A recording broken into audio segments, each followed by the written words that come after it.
Voilà, est-ce que vous avez vu y a des diabètes qui Dada a un problème, il y a cancer et estomac. cancer? Il y a estomac. Donc, cancer estomac, ils ont qui est moiton. Ça a été opération mardi, il y a le cancer en haut. Et après opération, il a Koufaki. Il est bon. Congo Température TV. Comme on a gosse de Kambala, naza kadaba dadi. Vous avez cadé na bango? Oui, kadena bango. Congo Température TV. Oui, malade à Oumel Lango, l'air s'est aggravé et ça l'était 2 ou 3 mois, si je ne me trompe pas. Parce que tant qu'on a passé, on a passé quand liboum. Alors, l'air qu'on a examen, le docteur qui n'a pas passé dans liboum, makasi, bandé qu'on a examen par rapport à ma passion à la passion. Des bandos, on a lever, on traiter lever, alors que passion, ils ont qui dit à estomac. Si on va traiter lever, estomac, on a déjà na pota ya rozoka. Mais ils ont makila et ils ont bébisa organe mususu qui pembeni wana l'air ba tu comprendre que ils ont estomac et comme qui déjà tumeur donc cancer et les docteurs a qui bon on niveau comme nango wana faut passer l'opération bango Monatie botalelanga Congo Température ya Maman Rosette la fleur Nadambu. Après avoir défilé dans la cité Pola, mais cette fois-ci. Congo Température TV. Désormais, suivez-nous sur cette chaîne. Congo Température TV. Congo Température. La patronne Rosette la fleur d'amour, chaîne à solo. Émission religieuse. Théâtre, musique, environnement. Émission sportive. Émission politique, donc nulle part ailleurs. www.congotempérature.com. Pour nous avons information à temps réel. Congo Température. Et yena mo pepe asika. Ya tobina Congo Température. Et yena mo pepe asika. Flat Hotel Rosette 1, Rosette Hotel Rosette 1, Rosette 2. Bana poto, bana mokili mobimba. Vacancier, vacancière. Ah, tozali bongo na place Rosette 1, Rosette 2. Bino mozali komona. Yoso sakana na mikili. Okuta na ngwawa. Donc place Rosette 1, place Rosette 2. Ezali bongo synonyme ya Paris, to Bruxelles, to États-Unis. Ah, oyeka na bilamba to valise na yo. Nyoso okuta na ngwa. Groupe électrogène industriel local à l'entreprise minene bana poto tuka a kozala desité contactez biso na numéro oyo pona ba réservation na bino nyoso awa tozali bongo na place Rosette 1 Rosette 2 bino mozali komona ba réalisation na ezala te Flat Hotel Rosette 1 Rosette Hotel Rosette 1 Rosette 2. Voilà, bonjour et bonsoir, ça dépend à Air besoin d'habitude on dirait qu'à Congo Température besoin d'Adorcas Bolo Coco Balobi Petozali bongo on dirait qu'il y a résidence il y a Dadi di Kambala oyo wapi otiko tika biso vraiment ça sangwama osé ça la passe inamitema otozo mona toujours kaka nangama wa comédien ne bazo kufela 2 mois kaka otiko perdre pour Loulou et puis te côté ko perdre sous il y a Dadi bien sûr pour Loulou les qui mort moko brisque mais Dadi otoyebi ki Dadi a umel na maladie abeli penza moi mingi donc toyebi yango eze sala vraiment pas na bandeko o balandi biso ebele baza kolela Dadi di Kambala ndenge nini akufi kaka boye maladie yango ezalaki nini bayebi penza sous sa maladie te toza bongo na ndeko na ye awa on dirait qu'il y a Congo Température aza petit frère na ye propre a ko se présenter oyo wapi tozo poser ba question pour na bino to ba sous ya maladie ya Dadi et uti wapi un grand merci à maman Rosette la fleur d'amour merci à papa Bovik Maswa merci à maman Florence Neki na nabi ke maman yo rotine d'enveloppe pour na Dadi merci aussi à papi Neki na Guilhem Paka display en couleur toza bongo na day bo comprendre na ko c'est déjà beauté. Bonjour papa. Bonjour. Bonne santé. Ouais, muke mère. Voilà na rolinga mingo se présenter na bandero nyoso bazolanda yo ba o ba yebi yo te na ba o ba yebi yo opesa kombona. Nga komona nga gosse de Kambala naza kadaba dadi. Oza kade na bango? Oui, kade na bango. Voilà, est-ce que vous avez biso ya Dadi abela kinini? Dada a un problème, il y a cancer et estomac. Cancer? Il y a estomac. Donc cancer estomac, ils ont qui est moiton. Ça a été opération mardi, il y a le cancer en haut. Et après opération, il y a Koufaki. Il est bon. aumelaki mpe na malade yango déjà po un moment toyebaki ke dadi akoti ndako azosala lisusu mosala te c'est que malade yango aumelaki na uma mingi. Oui, malade aumel nango l'air il s'est aggravé et ça était ba 2 ou 3 mois si je me trompe pas parce que tant on a passé ando ka passé kana libumu. Alors l'air ko ça ba examen azo yeb ça ba docteur que na ka passé na libumu makasi bande ko ça les ba examen par rapport ya ma passion azo ka passé wana. Nde bando zo na ba lever ba traiter ba lever alors que passion wana ezaki di ya estomac. Ti bon ba traiter ba lever estomac on a déjà na pota ya rozoka ma izotangisa makila ezobebisa ba organe mosusu ezaki pembeni wana l'air ba tu comprendre que eza estomac et comme qui déjà tumeur donc cancer et le docteur abaki bon na niveau comme nango wana faut basala opération mbangu d'où a kufa so batiki nango bongo opération pe eza pe sur certainté que soit basali yango ka kobika donc ezalaki tomeka ko sauver soit longoli yango et que bien atikali vivant soit longoli yango et que bien te a kufa. Bon, le roi biso tozaki na choité que moto akufa na pasi azoyoka pasi ninga bando yoka wana posuka lango nga kufa kaka to préférer ki to meka ko luka ko sauver ndeko na biso to sale opération wana nzambe a ko assister biso opération elle est bien. Dommage pour nous l'opération n'était pas bien passée tango ba sale opération akufi voilà et déjà akufi na hôpital ni nangalema Ngalima bokendaki na bambongo na bino moko ya famille ou bien batu ya libanda batindaki ou bien karande tozoyoka Maman Olive asungi bino. Merci na Maman Olive parce que Maman Olive azaki na biso na ibandeli tia sana biso tisikoyo. Merci na ye parce que son biso près ya opération dadi famille biso moto ngato kokate. Donc toujours ba soutien de part et d'autre parce que dada za mutabatu merci na batu nso pe ba soutenir ki biso pe ba continuer à soutenir biso. Donc voilà.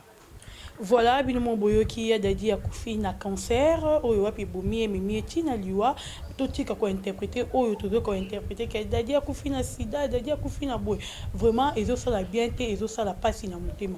Voilà, est-ce que dadi yango azala ki marié aza père des enfants? Ouais, dada za papa a plusieurs enfants avec na mwasi na ndako. Oui, ada ya mwasi na ndako. Et si ko tozali ezali lopangu na ye to abandaki azo futer. Aza locataire. Atiki lopangu te atiki lopangu te. Mais bela succès o ya sala dadi di kambala quand qui soumis na ndeba benga kayo meso bio atiki ata parcelle moko tata ya mukia te atiki te mo ebinda ndo gérer makamna ye. Pour déranger bino te comme na muto atiki bani belé donc Europe c'est ni combien de bana de nombre o ya atiki. Bon non nga za o yo yebi apparemment 9 enfants nga la yebi. 9 enfants oui. Bazara awa na ye to bazar bipai. Bazana ye 7 bazana ye puis mi bale ba maman là-bas. 7 bazana ye mi bale ba pa ba maman ba. Na 9 bano ya tiki atiki ata parcelle te ndenge bino ndeni bino famille boko ko sunga bana. Non Nathan on est tout sur la no bonazan réponse au PSOT parce que d'ailleurs tu kufa il y a à peine des jours si je me trompe pas tout ça na bisona nous c'est toute la famille dadi to ki maté tout ça course pour nangote solution pour na bana et mon là ce sont nos enfants dadi était notre grand frère donc bana bazana on a problème té bana goût d'air nazo profiter pour nous lancer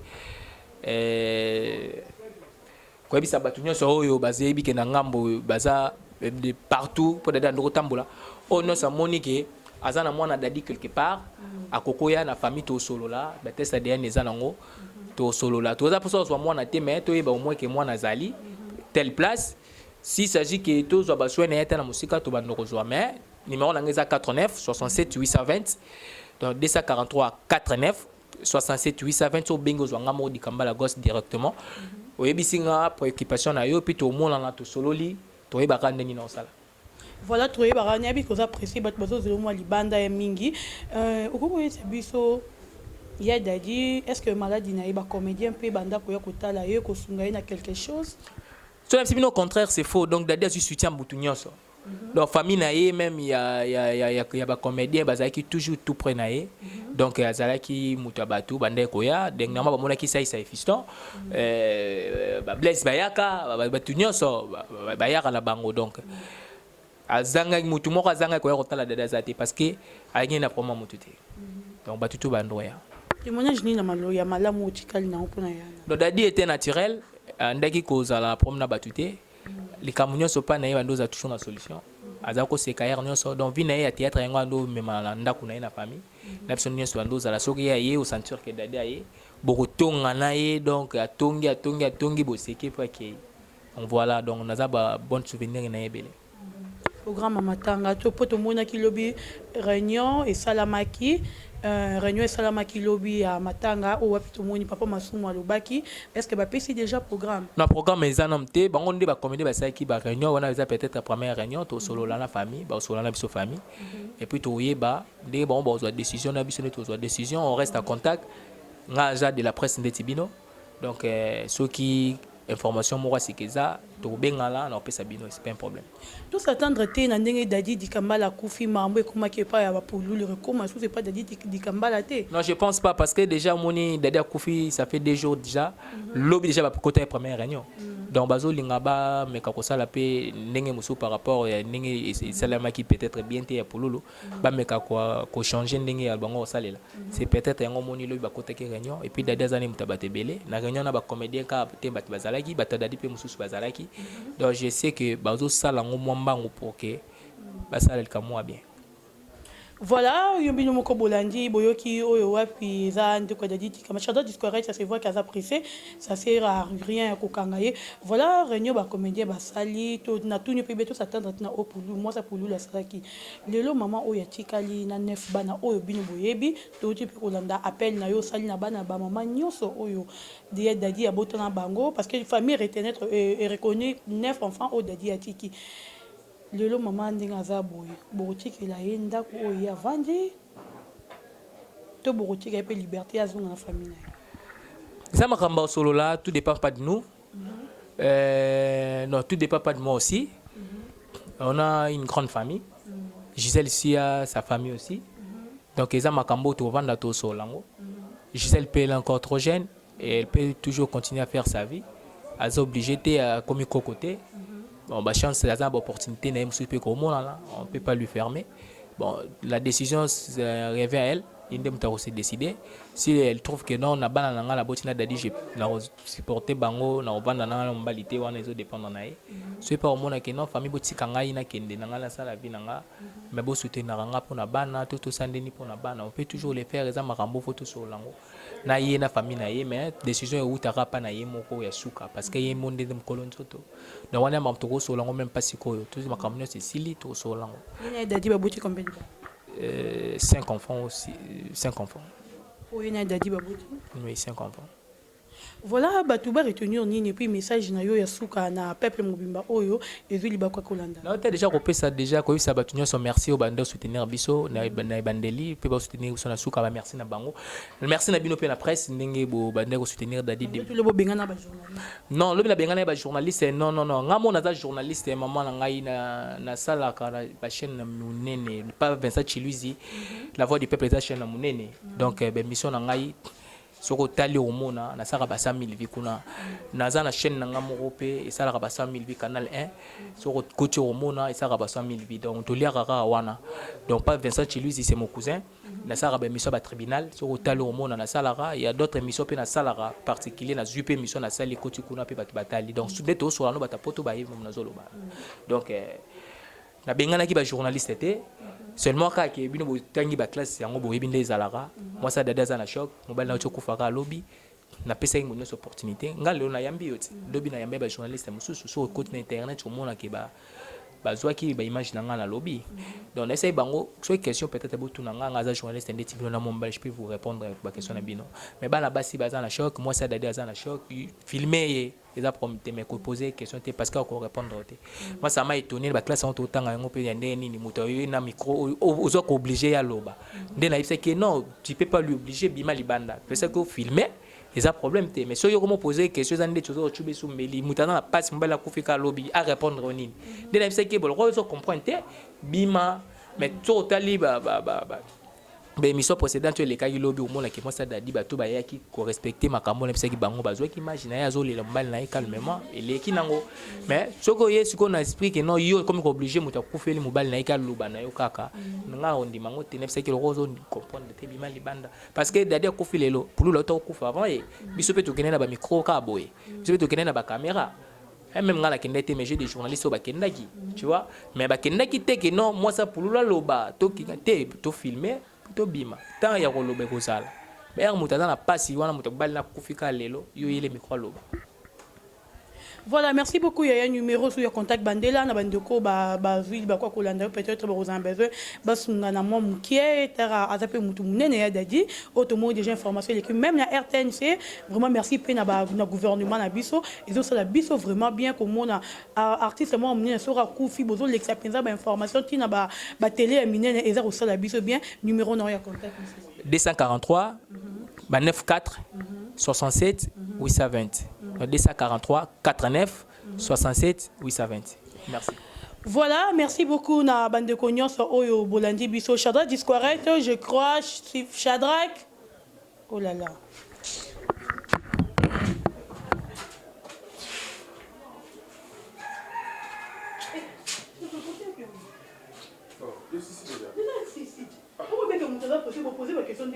Mon atier, botalelanga. Congo température, ya maman Rosette la fleur, Nadambu.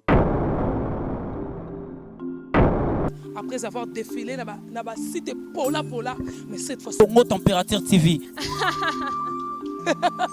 Désormais, suivez-nous sur cette chaîne. Congo Température TV. Congo Température. La patronne, Rosette la fleur d'amour, chaîne à solo. Émission religieuse. Théâtre, musique, environnement. Émission sportive. Émission politique, donc nulle part ailleurs. www.congotempérature.com. Nous avons information à temps réel. Isonyaso tobina Congo température et na mo pepe asika ya tobina Congo température et na mo pepe asika.